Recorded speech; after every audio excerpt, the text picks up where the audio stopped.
रोजगारावर स्थानिकांचा हक्क प्रथम. इल्लूरवासियांचा एल्गार. गडचिरोली जिल्ह्यात लोहखनिजावर आधारित उद्योग प्रकल्प हळूहळू विस्तारत आहेत. गडचिरोली जिल्ह्यातील एकमेव कागद कारखाना असलेल्या चामोर्शी तालुक्यातील इल्लूर येथील प्रकल्प अखेरच्या घटका मोजत आहे. त्यात हा प्रकल्प लोहखनिजावर आधारित उद्योग कंपनीला बिल्ड कंपनीने हस्तांतर केल्याच्या बातम्या येऊ लागल्या. त्याची अजूनपर्यंत अधिकृत घोषणा झाली नाही. मात्र हळूहळू या कंपनीत काही बाहेरचे लोक कामाला येत असल्याची चाहूल लागताच इल्लूर येथील स्थानिक नागरिकांनी हल्लाबोल केला आणि या ठिकाणी कोणताही उद्योग प्रकल्प स्थापन झाल्यास पहिला रोजगाराचा हक्क हा स्थानिकांचा असेल असा निर्वाणीचा इशारा दिला. खरे तर इल्लूर येथील शेतकऱ्यांनी कागद कारखान्याला 1990मध्ये जमीन दिल्या. मात्र जेमतेम एका पिढीला रोजगार मिळाला आणि कागद कारखान्याला अखेरची घरघर लागली. दुसरी पिढी बेरोजगार राहिली. हक्काची शेतकऱ्यांची जमीन कंपनीच्या मालकीची झाली.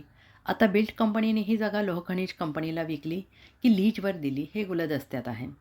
मात्र या कंपनीत काम करणाऱ्या कामगारांवर संकट कोसळलेलं आहे. तसेच लोहखनिज कंपनीने प्रकल्प सुरू केल्यास स्थानिकांना रोजगारात प्रथम प्राधान्य मिळेल का, अशी असुरक्षिततेची भावना निर्माण झाली. त्यामुळे स्थानिक रस्त्यावर उतरले आहेत.